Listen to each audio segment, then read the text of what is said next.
நம்ம பிரவீன் பூர்வார்த்தில் தமிழ் செக்ஷன் 3வது பேப்பர் அது பார்த்துக்கிட்டு இருக்கோம். 15 மார்க்கு. அடுத்து 20 மார்க் வேறு 2 இருக்குது. அதில் இம்பார்ட்டன்ட் மட்டும் பார்க்குறோம் ஸ்டூடெண்ட்ஸ். கோவலனின் உயர் பண்புகளாக மாடல மறையவன் கூறுவன யாவை? கோவலனின் உயர் பண்புகளாக மாடல மறையவன் கூறுவன யாவை? கண்ணகி கோவலன் கதை அது பார்த்தோம் இல்லைங்களா? அதில் கோவலனை பற்றி மட்டும் இவர் சொல்கிறாரு. சீத்தலை சாத்தனாரின் வேண்டுகோளை ஏற்று இளங்கோவடிகளால் இயற்றப்பெற்ற சிலப்பதிகாரம் 50 காப்பியங்களில் ஒன்றாகும். சீத்தலை சாத்தனாரின் வேண்டுகோளை ஏற்று இளங்கோவடிகளால் இயற்றப்பெற்ற சிலப்பதிகாரம் 50 காப்பியங்களில் ஒன்றாகும். இந்நூல் புகார் காண்டம், மதுரை காண்டம், வஞ்சிக் காண்டம் என்னும் 3 காண்டங்களையும் 30 காதைகளையும் கொண்டுள்ளது.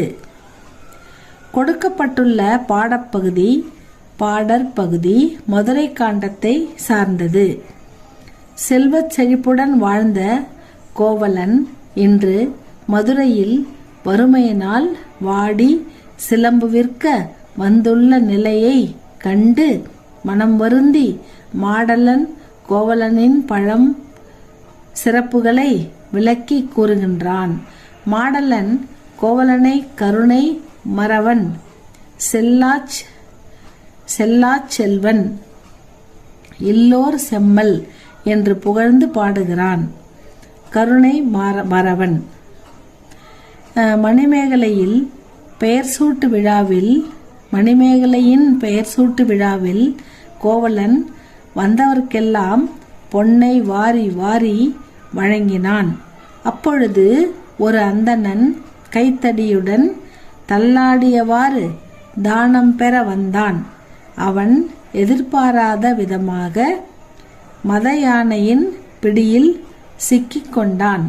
உடனே கோவலன் தனக்கு ஏற்படும் தீங்கை பற்றி சிந்திக்காமல் யானையின் கொம்புகளுக்கிடையே